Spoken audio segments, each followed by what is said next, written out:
무덤에서 다시 살아나신 부활의 아침, 빛날 햇살처럼 성령의 빛줄기가 온 세상 가운데 비추사 어둠 속에서 두려움으로 떠는 모든 자들에게 빛으로 나아가는 생명줄이 되게 하시니 은혜입니다. 부활하신 예수님이 하나님이심을 역사적인 사실로 믿고 받아들일 때 예수 그리스도의 사랑 앞에 겸손히 무릎 꿇고 우린 이렇게 고백합니다. 나는 죄인이었습니다. 예수님, 당신의 나라에 임하실 때 나를 기억하옵소서. 주의 권세로 자녀되는 우리는 오직 주님만이 나의 주요 완전하신 하나님으로 고백하게 하시고, 지체들과 함께 할 때 종된 자세로 섬기는 자 되게 하시고, 거룩함을 소유하여 회복과 누림의 역사를 경험하게 하시옵소서. 십자가에서 흘리신 피가 하나님의 거룩한 속성이신 사랑임을 자랑하게 하소서. 우리의 입술에서 주님만이 나의 요새와 바위시오, 주님만이 나의 산성이시오, 주님만이 나의 왕이시오, 주님만이 나의 주인이심을 삶 속에서 고백하며 찬양하게 하소서. 입으로만 주여 주여 하는 자가 아니라 내 속에서 성령의 울림이 일어나 그리스도의 향기를 온 천하에 드러내며 주께만 영광 돌리는 공동체 되게 하여 주시옵소서. 주님이 원하시는 제사는 우리들의 상한 심령과 통회하는 마음이라고 하셨사오니, 부활의 이 아침 우리의 마음을 드립니다. 우리 속에 정한 마음과 정직한 영을 허락하여 주시옵소서. 주님 안에 있는 생명의 성령의 법을 소유하고 육신의 정욕, 안목의 정욕, 이생의 자랑으로 나를 채웠던 모든 것을 회개하고 모든 것이 주님의 주권 안에 있음을 인정하는 삶 되게 하여 주시옵소서. 말씀이신 예수 그리스도의 이름으로 앞으로 나아갈 때 우리에게 은혜를 더하사 오직 요나의 표적밖에 없다고 하신 주님의 말씀 의지하여 살든지 죽든지 표대를 향해 달려가는 주의 자녀들 되게 하시고, 우리가 전할 복음은 성경대로 죽으시고 성경대로 다시 살아나신 예수님만 증거하는 증인의 삶임을 알아 성령께서 주시는 지혜로 세상에서 구원과 영광과 능력이 진리이신 예수 그리스도에게 있음을 선포하게 하여 주시옵소서. 나는 알파와 오메가요, 처음과 마지막이요 시작과 마침이신 예수 그리스도께만 영광 올려드립니다. 나의 유리함을 주께서 계수하셨사오니 나의 눈물을 주의 병에 담으소서. 이것이 주의 책에 기록되지 아니하였나이까. 시편 56편 8절. 나를 원망하는 이 악한 회중에게 내가 어느 때까지 참으랴. 이스라엘 자손이 나를 원망하는 바 그 원망하는 말을 내가 들었노라. 그들에게 이르기를 여호와의 말씀에 내 삶을 두고 맹세하노라. 너희 말이 내 귀에 들린 대로 내가 너희에게 행하리라. 민수기 14장 27절로 28절입니다. 결혼하면 행복한 시간만 있을 줄 알았다. 텔레비전에 나오는 가족들처럼 알콩달콩 행복이 넘치는 줄 알았다. 그런데 내 생각과는 전혀 다른 삶의 방향으로 흘러갔다. 울퉁불퉁 구불구불. 지금 내가 선 이곳에서 내려다보니 어떻게 살아왔나 싶다. 나는 어렸을 때부터 예수님을 참 좋아했다. 마치 지인이 같은 존재라고 생각해서일까? 항상 든든하고 두렵지 않았다. 내가 기도하면 그 기도를 모두 들어주실 것 같았고, 내가 하는 일을 만사형통하게 도와주실 것 같았다. 세상 문화를 좋아하는 남편을 내가 기도하는 방향으로 인도하실 것 같았고, 아이들은 내가 이루지 못한 꿈을 이루어 주시도록 환경을 열어주실 것 같았다. 그럼 나는 하나님의 일을 하며 행복하고 즐겁게 살 줄 알았다. 그런데 어디서부터 잘못되었는지 마치 엉클어진 실타래처럼 되어버렸다. 내가 무엇을 잘못했을까? 나는 남편을 대신해 열심히 살았을 뿐인데 왜 이런 고난이 계속되는 것일까? 찬란하리라고 생각했던 나를 비웃듯 사단은 나를 수올로 끌고 갔다. 점점 낙심이 되어 살아갈 무렵 이 모든 것을 끊어낼 방법은 각자의 삶을 사는 것이라고 생각했다. 그러나 그리 쉬운 건 아니었다. 끊임없이 주님께 질문하고 또 질문을 해도 주님은 아무 대답도 하지 않으셨다. 나중에는 악에 바쳐 11조로 시험하라고 하셨으니 그렇게 해보겠다고 했다. 그리고 그 말을 실행했다. 물질이 줄줄 새기 시작했고 나는 주님이 계심을 알고도 반항을 했다. 원망했다. 주님, 어떻게 이럴 수가 있어요? 하면서 세월이 흘러 주님과의 깊은 교제를 통해 내가 주인 되어 살았구나. 세상에 보이는 것이 다가 아니다라는 것을 알게 되면서 내가 내 스스로 띠띠고 무거운 짐을 짊어지고 살았구나라는 것이 인정되었고 주님 앞에 하나씩 내려놓기 시작했다. 주님, 저 너무 힘들어요 하면서.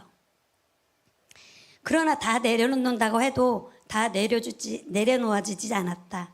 여전히 움켜쥐고 주려고 하는 것도 있다. 이것만은 내 것이라고 생각하고 있는 것도 있다.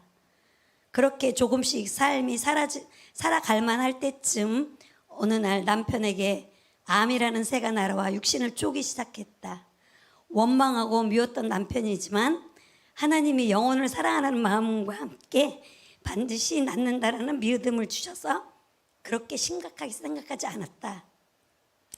목사님께서는 내가 과부되지 않게 기도하셨다고 했는데 그 말도 맞았다. 아직 내 남편이 내 곁에 있으니까. 암이 걸리면 더 조심하고 조심스럽게 행동해야 되는데 공동체 지체들의 헌신과 기도 때문이라도 말씀이 귀에 들리지 않더라도 교회에 잘 다니고 지체들과 어울리면 좋겠다는 그런 생각을 했는데 남편은 언제 아팠냐는 듯 다시 세상의 문안을 즐겼다. 남편의 생각 없는 행동도 잘못이지만 암 환자인 남편에게 술을 권하는 친구들도 이해가 되지 않아 친구들을 만나러 가는 날이면 속이 끓어올라 기도를 했다. 잘 걷지도 못하고 통증이 있으면서 어떻게 저렇게 할 수 있을까를 생각하니 저절로 고통의 기도도 나왔다. 하나님, 제발 세상으로 가는 저 다리를 어떻게 좀 해주세요 라고. 그런데 며칠 후 병원에서 암이 전이되어 뼈로 갔다고 했고 심한 통증으로 인해 견딜 수 없을 때만 먹으라는 가장 강한 마약 성분의 그 약을 처방받게 되었다. 내 기도 때문에 저렇게 된 걸까? 속으로 잘 됐네 하면서도 기도는 함부로 하지 말아야 됐다는 생각도 들게 하는 순간이었다. 그리고 입원을 해야 한다고 했다. 바로 입원할 줄 알았다. 하루가 지나고 이틀이 지나도 입원 소식은 없자 남편의 불안 증세는 변비와 함께 심해져만 갔다. 끙끙 앓는 소리를 할 때면 누가 때렸나 끙끙거리기는 하며 매몰차게 생각했다가도 주님이 나도 너를 지금껏 기다렸다는 음성이 들리면 시중을 들게 되었다. 그러나 이번에도 나는 주님이 영혼 구원을 위한 찬스로 쓰시겠다라는 영적인 눈으로 바라보니 걱정은 되었지만 오히려 감사 기도가 나왔다. 주님은 나의 기도를 들으셨고 내 기도를 주의 병에 담고 계셨기 때문이다. 그 눈물을 모아 주님은 남편의 영혼을 구원하는 도구로 마음과 육신의 치료제를 사용하셨다. 서로가 향하는 눈이 달랐기에 말씀의 교제를 나누는 시간도 없었던 우리에게 주님은 회복의 시간을 허락하셨다. 남들이 흔히 말하는 사랑해라는 말도 듣지 못했는데 밤에 자기 전에 기도가 끝나면 약간의 강제성은 있었지만 사랑해라는 말도 듣기도 했다. 딸이 보고 있다가 오글거린다고 했다.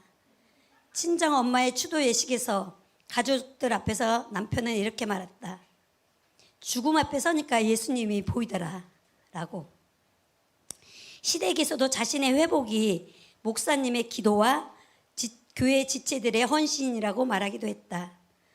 어떻게 한 달도 되기 전에 이렇게 빠른 회복이 있었을까? 세상 사람들은 이렇게 말하면 우연이라고 했다.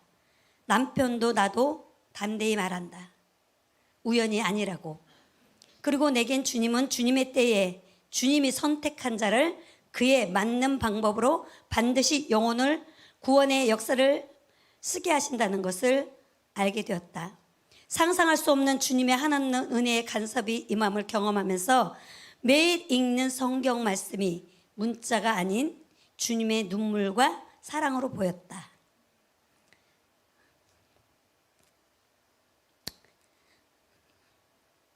몸이 나아지고 걸어갈 수 있게 되자 나는 내가 할 수 있는 일들을 자유롭게 할 수 있는 시간이 허락되었고, 가끔 남편이 해놓은 음식을 감사히 먹기도 한다. 내가 제일 싫어하는 퉁명스러운 말투도 조금씩 고쳐나가고 있다. 이것이 나와 남편의 변화의 시작이다. 이보다 더 큰 은혜가 어디 있을까? 눈물이 왈칵 쏟아졌다.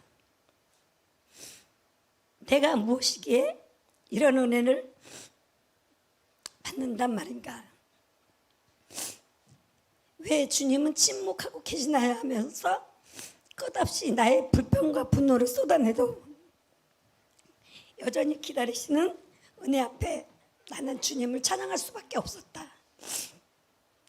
지금 남편은 항암 치료를 받고 있지만 교수님들도 놀란 만큼 회복이 빠르고 전이 된 부분도 점점 줄어들고 뼈도 차올라가면서 혈액도 좋아졌다고 하셨다. 모든 것이 은혜다. 또한 부활절을 맞이해 주님을 나의 주로 고백하면서 영접한 후 오늘 세례를 받는 남편이 있어 너무 감사하다. 상상할 수 없는 일이 오늘 내 눈앞에 일어났기 때문이다. 부활의 이 아침 나를 향한 주님의 마음이 읽어진다. 넌 내가 사랑하는 나의 자녀다. 나의 자녀의 고통은 내 고통이기도 하지. 또한 자녀의 기쁨은 내 기쁨이기도 하단다. 내가 너를 위해 지금껏 기다렸듯 내 남편도 기다려주렴. 내 자녀 스스로 일어날 수 있도록 기도하며 기다려 주거라. 조급해한다고 내가 해결할 수 있는 것 없지 않니? 자녀도 남편도 가족도 모두 나의 핏값으로 산 나의 가장 귀한 자녀란다. 너는 나만 바라봐라. 그리고 남편에게 일어난 일로 말미암아 몇 가지 알게 되었다. 공동체에게 이 감사의 말씀을 못 해드렸는데 이 말씀으로 좀 감사합니다. 남편의 암재발은 나를 힘들게 했지만 하나님의 사랑을 알게 된 기쁨의 시간이라는 것. 공동체의 중보기들을 통해 주의 놀라운 일을 경험하는 연합의 비밀. 목자가 천국 복음과 예수 그리스도의 사랑으로 충만하면 교회는 빛을 발하게 되고 오직 예수님만 바라보게 하는 길라잡이가 된다는 것이다.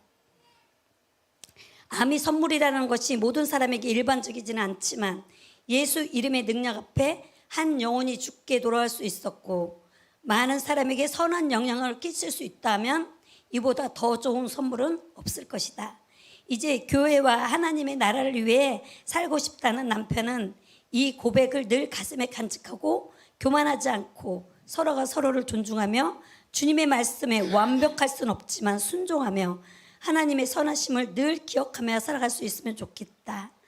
이렇게 행하실 우리 예수 그리스도의 이름을 찬양합니다.